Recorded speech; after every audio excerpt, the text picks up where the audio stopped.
আমন্ত্রণ জানাচ্ছি যমুনা টেলিভিশনের নিয়মিত আয়োজন প্রবাসে বাংলাদেশে। বিশ্বের বিভিন্ন প্রান্তে থাকা প্রবাসীদের খবরাখবর নিয়ে আপনাদের সাথে আছি রিশান মাহমুদ।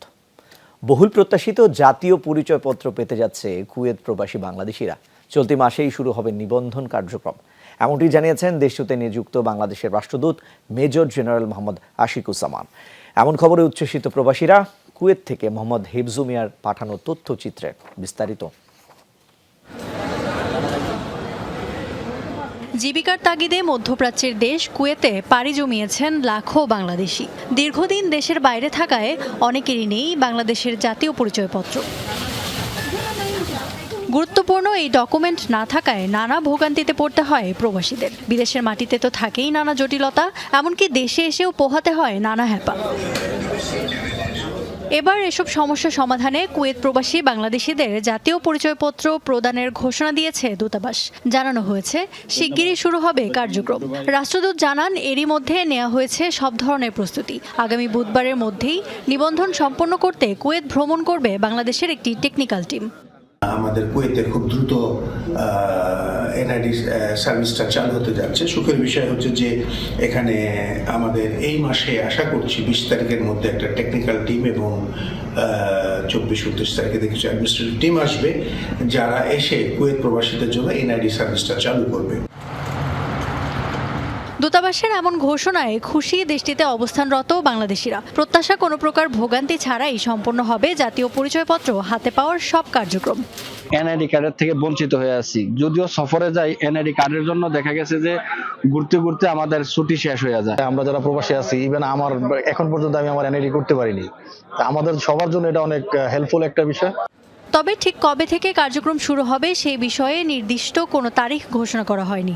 ধারণা করা হচ্ছে রেজিস্টার টিম কুয়েতে যাওয়ার পরপরই শুরু হবে কার্যক্রম এবং দ্রুত সময়ের মধ্যেই প্রবাসীরা হাতে পাবেন জাতীয় পরিচয়পত্র।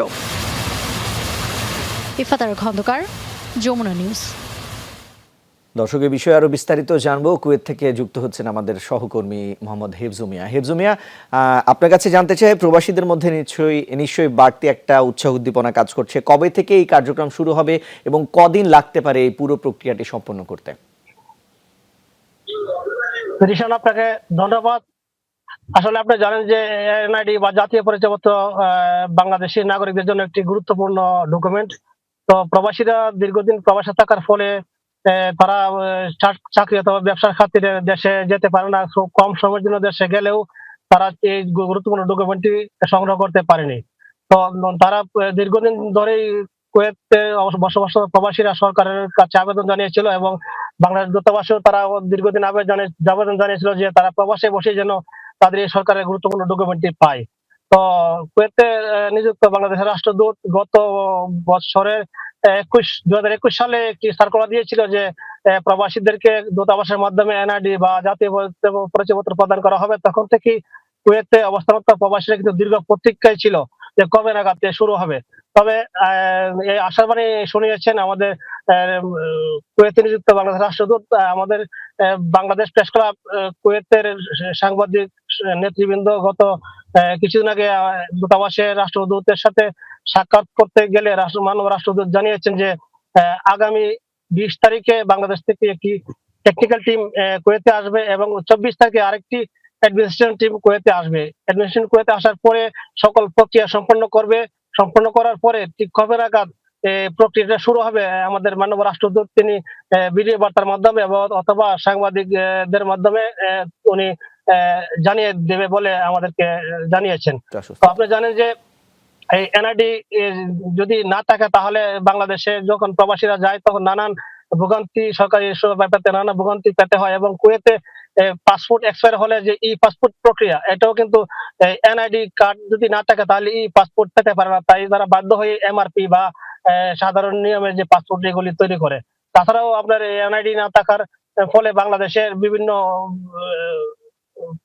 প্রবাসী দেশে গিয়ে বাংলাদেশের বিভিন্ন সরকারি সেবামূলক যেমন জমি জমা ক্রয় বিক্রয় এবং ছেলেমেয়েদের স্কুলে পড়াশোনা বা নানান সমস্যার কারণে এই কিন্তু ভোগান্তিতে পড়তে হয়। সেজন্য প্রবাসী বাংলাদেশিদের এই ডকুমেন্টটি অত্যন্ত গুরুত্বপূর্ণ এবং খুব জরুরি। তবে বাংলাদেশ মাননীয় রাষ্ট্রদূত মেজর জেনারেল মোহাম্মদ আশিকুজ্জামান যখন আশাবাণী শুনিয়েছেন তখন থেকে বাংলাদেশি প্রবাসীরা অত্যন্ত আনন্দিত এবং উজ্জীবিত যে তারা কুয়েতে বসে এই প্রক্রিয়াটা সম্পন্ন হবে এবং তারা এনআইডি পেতে পারবে বলে তারা বাংলাদেশ সরকারকে ধন্যবাদ জানিয়েছেন এবং রাষ্ট্রদূতকেও তারা ধন্যবাদ জানিয়েছেন এবং তারা প্রতীক্ষায় আছেন কবে নাগাদ শুরু হবে। ইরিশান, ধন্যবাদ আপনাকে হিফজুমিয়া। মধ্যপ্রাচ্যের দেশ লেবাননেও রোজা রাখছেন ধর্মপ্রাণ মুসল্লিরা। গেল কয়েক বছর দেশটিতে অর্থনৈতিক মন্দার কারণে বিপাকে পড়তে হয় প্রবাসী বাংলাদেশি সহ স্থানীয়দের। তবে এবার লেবানিজ সরকারের কিছু সিদ্ধান্তে পরিস্থিতি পরিবর্তন হয়। স্থানীয় পাউন্ডের পরিবর্তে ডলারে বেতন হয়। মুদ্রাস্ফীতির চাপ থেকে কিছুটা স্বস্তিতে মানুষ। অর্থনৈতিক মন্দা কাটিয়ে কিছুটা ঘুরে দাঁড়াতে শুরু করেছে লেবানন। নিত্যপণ্যের বাজারেও ফিরেছে স্বস্তি। রমজানের প্রয়োজনীয় পণ্য কেনাকাটায় বাজারগুলোতে বেড়েছে মানুষের ভিড়। প্রবাসী বাংলাদেশিদের কাছে জনপ্রিয় স্থানীয় ছাবরা বাজার, অনেকের কাছে এটা বাংলা বাজার নামে বেশি পরিচিত। রমজানের শুরুতেই তাই নিত্যপণ্য কিনতে ছিল বাংলাদেশিদের উপচে পড়া ভিড়। সামর্থ্য অনুযায়ী কিনেছেন ছোলা, মুড়ি, বেসন, মাছ মাংস সহ প্রয়োজনীয় সামগ্রী। আমাদের কাছে রমজানের জন্য ছোলা বুট, মুড়ি, বেসন, লাচ্ছা সেমাই সবই পর্যাপ্ত পরিমাণ আছে। শাক সবজি, আপনার তেল, বুট, মুড়ি, চানাচুর এগুলা, তারপরে হইলো হেজুর, এগুলো নেওয়ার জন্য আসছি, মাছ মাংস। তবে 6 মাস আগেও পরিস্থিতি এমন ছিল না। মুদ্রাস্ফীতির চাপে বিপর্যস্ত ছিলেন প্রবাসী বাংলাদেশি সহ লেবানিজরা। সম্প্রতি দেশটির সরকার স্থানীয় পাউন্ডের পরিবর্তে ডলারে বেতন পরিশোধ করায় পরিস্থিতি কিছুটা পাল্টেছে। বেড়েছে মানুষের ক্রয় ক্ষমতাও। আমরা তো আগে ডলারে বেতন পাইতাম না, এখন বর্তমানে আমরা ডলারে বেতন পাই। তার জন্য মনে করেন যে বাজারটা করতে আসছি। আর বাজারে এখন যে পরিস্থিতি মোটামুটি আলহামদুলিল্লাহ আমাদের আয়ত্তের ভিতরেই আছে। বাজারে ভালো কাস্টমার নামছে, আলহামদুলিল্লাহ ভালো বেচাকিনি আছে। জিনিসপত্রের দাম অন্যান্য বছর থেকে এবারকে অনেক কমই আছে। কাঁচা ক্ষুদ্রাতের ধরে অনেক ধরনের তাজা মাল পাওয়া যায় বাংলাদেশি। এই হিসেবে আমরা আজকে ছুটির দিন আমরা রমজানের বাজারগুলোকে বাজার করতে আসছি। এদিকে রমজানের শুরুতে বিক্রি ভালো হওয়ায় খুশি বাংলাদেশি ব্যবসায়ীরাও। তাজরিয়ান সোভান, যমুনা নিউজ। ওমানে অনুষ্ঠিত হয়েছে দোয়া মাহফিল। রাজধানী মাসকাটে চট্টগ্রাম সমিতির উদ্যোগে আয়োজিত হয় এই ইফতার ও দোয়া মাহফিল অনুষ্ঠানে ইফতার মাহফিল উদযাপন কমিটির আহ্বায়ক পারভেজ মোহাম্মদ আমান উল্লাহ চৌধুরী বাবলুর সার্বিক তত্ত্বাবধানে কোরআন এবং হাদিসের আলোকে রমজানের তাৎপর্য তুলে ধরা হয়। পরে বক্তারা বলেন, চট্টগ্রাম সমিতির প্রতিষ্ঠার পর থেকে আত্মমানবতার সেবায় কাজ করে আসছে এই সংগঠনটি। আগামীতে সকলের সহযোগিতায় সমিতিকে আরও এগিয়ে নিতে চান নেতারা। পরে দেশ, জাতি এবং মুসলিম বিশ্বের শান্তি কামনা করে দোয়া করা হয়। অনুষ্ঠানের প্রধান অতিথি ছিলেন দূতাবাসের শ্রম কাউন্সিলর মেজর রফিউল ইসলাম। সমিতির সভাপতি ইয়াসিন চৌধুরীর সভাপতিত্বে এবং যুগ্ম সাধারণ সম্পাদক জামাল উদ্দিন চৌধুরীর সঞ্চালনায় আরও উপস্থিত ছিলেন ওমান বাংলাদেশ সোশ্যাল ক্লাবের চেয়ারম্যান সিরাজুল হক, সাধারণ সম্পাদক MN আমিন, মুক্তিযোদ্ধা মোহাম্মদ নোমান, মোহাম্মদ মুস্তফা সহ আরও অনেকে।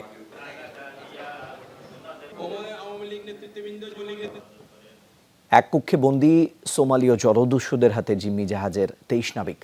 একটি মাত্র ওয়াশরুম ব্যবহার করেন সবাই। দিনরাত 24 ঘন্টা তাক করা থাকে ভারী অস্ত্র। সর্বশেষ পাঠানো বার্তায় অবর্ণনীয় কষ্টের কথা জানিয়েছেন এক নাবিক। খাদ্য এবং পানি আছে আর মাত্র 10 থেকে 15 দিনের। এসব জেনে উদ্বেগ, উৎকণ্ঠা আরও বেড়েছে স্বজনদের। ওয়াশরুম ব্যবহার করে সবাই, বড় বড় ফ্রিগেট আসছে দুইটা, একদম সব ইকুইপমেন্ট সহ নিয়ে। বাট ওরা ভয় পায় না এগুলা, কারণ মাথায় গুলি ধরে রাখে বা আমার দিকে বড় বড় মেশিন গান, বড় বড় গান ধরে রাখতে, তাক করে রাখছে। তো এই অবস্থায় কি ঘুম যা হবার হচ্ছে আর কি। যেহেতু জলদস্যুরা সহ আমাদের সাথে খাওয়া দাওয়া করতেছে, আমাদের পানি ব্যবহার করতেছে, 10-15 দিন পরে খাওয়া দাওয়া যখন আমাদের শেষ হয়ে যাবে তখন আমরা খুব কষ্টে পড়ে যাব। জিম্মি দশার সর্বশেষ পরিস্থিতি জানিয়ে বৃহস্পতিবার রাতে পরিবারের কাছে বার্তা পাঠান MV আবদুল্লাহ জাহাজের এক নাবিক। বার্তার সত্যতা স্বীকার করলেও নিরাপত্তার স্বার্থে পরিচয় গোপন রাখছে পরিবারটি। সর্বশেষ পরিস্থিতি জানার পর উদ্বেগ, উৎকণ্ঠা আরও বেড়েছে 23 নাবিকের পরিবারে। আমার ভাই যখন ওখানে যে হাইজ্যাকের কাছে জিম্মি অবস্থা আছে, আমরা তো অবশ্যই উৎকণ্ঠা আছে। আমার আম্মা, ওনার ওয়াইফ সবাই উৎকণ্ঠার মধ্যে আছে। ওনাদের সাথে কোনো যোগাযোগ হয়েছে কিনা, কোনো সমাধানের কোনো পথ খুঁজে পাইছে কিনা সেটা জানার জন্য আসছে।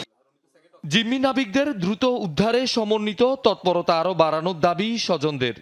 আমাদের মাননীয় প্রধানমন্ত্রী এবং ওর প্রতিষ্ঠানের কর্তৃপক্ষের কাছে আমাদের একমাত্র আকুল আবেদন, যত তাড়াতাড়ি সম্ভব দ্রুত তাকে যেন আমাদের পরিবারের মাঝে ফিরিয়ে আনার ব্যবস্থা করা হয়।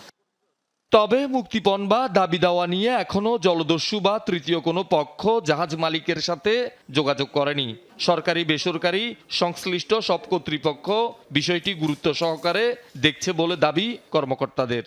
মালিক কর্তৃপক্ষ এখানে আসলে মিডলম্যান থাকে, যারা মিডলম্যানরা অনেক সময় নেগোশিয়েট করে, হ্যাঁ, সেটা আসলে মালিক কর্তৃপক্ষ সরাসরি করে। সরকারের পক্ষ থেকে আসলে আইএমওকে জানানো বা ডিপ্লোম্যাটিক চ্যানেলে যতটুকু সম্ভব চেষ্টা করা। মোজাম্বিক থেকে 55,000 টন কয়লা নিয়ে ভারত মহাসাগর হয়ে সংযুক্ত আরব আমিরাতের বন্দরে যাওয়ার পথে মঙ্গলবার জলদস্যুদের কবলে পড়ে বাংলাদেশি পতাকাবাহী জাহাজ MV Abdullah. Shahidul Sumon, Jamuna news, Chattogram. MV Jahanmoni ছাড়া পেয়েছিল 100 দিন পর, MV আব্দুল্লাহ ছাড়া পাবে কতদিন পর? কবে মুক্তি হবেন এই 23 জিম্মি নাবিক? এই প্রশ্ন এখন সবার। আগের মতোই এবার জিম্মি করা জাহাজ সোমালিয়ার উপকূলে নিয়ে গেছে জলদস্যুরা। আরেকবার মুক্তিপণ দাবি করা ছিল $9 মিলিয়ন। তবে দেন দরবার শুরুর আগে অনুসরণ করা হয় বেশ কিছু প্রক্রিয়া, যুক্ত হয় তৃতীয় পক্ষ। সোমালীয় জলদস্যুদের সাথে যোগাযোগ এবং মুক্তিপণ নিয়ে সমঝোতার প্রক্রিয়া বেশ দীর্ঘ বলছেন অভিজ্ঞরা। ফলে আপাতত অপেক্ষা ছাড়া আর কোনো উপায় নেই। জাহাজ নিজেদের আস্তানায় নিয়ে গেলেও মুক্তিপণ নিয়ে মালিক পক্ষের সাথে এখনও যোগাযোগ করেনি জলদস্যুরা। এক্ষেত্রেও রয়েছে বিমা এজেন্ট সহ একাধিক পক্ষের সমন্বয়ের বিষয়। অনেক সময় 1 মাস 2 মাসও লেগে যায়। আবার যেহেতু এখন আমরা আগের অভিজ্ঞ আছে, হয়তো আগে যেরকম যতটুকু সময় লাগছে অত সময় নাও লাগতে পারে। টোটাল কমিউনিকেশনটা বন্ধ। ওরা যাওয়ার পরে ওরা জাহাজের লোকটি দিয়ে আবার এগুলোকে রিঅ্যাক্টিভেট করবে, আইদার থ্রু স্যাটেলাইট ফোন অথবা কোনো লোকাল ফোন দিয়ে ওরা এদেরকে প্রথমে যোগাযোগ করবে। তাদের সাথে যোগাযোগ হলেই, তারা আমাদের সাথে যোগাযোগ স্থাপন করলে আমরা পরবর্তী পদক্ষেপ নিতে পারবো। সুষ্ঠু সমাধান বলতে এইভাবেই হয়তো তাদেরকে একটা যে মুক্তিপণ, সেই মুক্তিপণ যারা দাবি করছে এটাকে কিভাবে নেগোশিয়েট করে এই আমাদের যারা নাবিক আছেন এবং জাহাজ আছেন, জাহাজের পণ্য আছেন, সেগুলোকে ছাড়িয়ে আনা যায়, সেই দেন দরবারগুলোই কিন্তু এখন শুরু করতে হবে। ভারতের বিভিন্ন রাজনৈতিক দলকে অনুদান দেওয়ার তথ্য প্রকাশ করেছে দেশটির কেন্দ্রীয় ব্যাংক। প্রতিবেদন অনুযায়ী সবচেয়ে বেশি আর্থিক সহায়তা পেয়েছে ক্ষমতাসীন বিজেপি, পরে রয়েছে পশ্চিমবঙ্গের ক্ষমতাসীন দল তৃণমূল কংগ্রেস। তৃতীয় অবস্থান দেশটির প্রাচীন এবং ঐতিহ্যবাহী দল কংগ্রেস। তথ্য এবং পরিসংখ্যান অনুযায়ী ইলেকটোরাল বন্ডের মাধ্যমে বিজেপির তহবিলে ঢুকেছে 6,000 কোটি রুপির বেশি। মমতা ব্যানার্জির দলের জন্য বরাদ্দ 1600 কোটি। অন্যদিকে কংগ্রেসের তহবিলে গেছে প্রায় 1,500 কোটি রুপি। পিছিয়ে নেই আঞ্চলিক রাজনৈতিক দলগুলো, তবে অনুদান দাতাদের তালিকা নেই আম্বানি বা আদানির মতো কর্পোরেট জায়ান্ট। এর আগে ভারতের সুপ্রিম কোর্ট 15 মার্চের মধ্যে রাজনৈতিক দলগুলোর আর্থিক তহবিলের তথ্য প্রকাশের নির্দেশ দেন নির্বাচন কমিশনকে।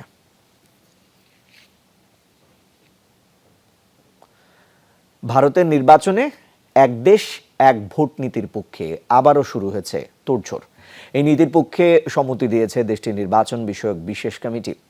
সাবেক প্রেসিডেন্ট রামনাথ কোবিন্দের নেতৃত্বাধীন কেন্দ্রীয় কমিটি এ সংক্রান্ত একটি প্রতিবেদন পেশ করে। বৃহস্পতিবার বর্তমান প্রেসিডেন্ট দ্রৌপদী মুর্মুর কাছে এই প্রতিবেদন পেশ করা হয়। এতে বলা হয় ভারতের সব রাজ্য এবং লোকসভার ভোট একসাথে হওয়া উচিত। 2029 সালের লোকসভা নির্বাচনের সময় থেকেই তা কার্যকর করা যেতে পারে বলে জানানো হয়। কমিটিতে রামনাথ কোবিন্দ ছাড়াও কেন্দ্রীয় স্বরাষ্ট্রমন্ত্রী অমিত শাহ, কংগ্রেস নেতা অধীর রঞ্জন চৌধুরী, সাবেক বিরোধী দলীয় নেতা গোলাম নবী আজাদের মতো নেতারাও রয়েছেন। প্রতিবেদনে কমিটির সব সদস্যই লোকসভা এবং বিধানসভার নির্বাচন একসাথে করার পক্ষে মত দিয়েছেন। খরচ বৃদ্ধি, উন্নয়ন এবং জীবনযাত্রার মান ব্যাহত হওয়ায় বিভিন্ন কারণে এক দেশ এক ভোট নীতি প্রচলন করতে চায় বিজেপি সরকার। দর্শক, এই ছিল প্রবাসে বাংলাদেশে। এতক্ষণ সাথে থাকার জন্য সবাইকে ধন্যবাদ।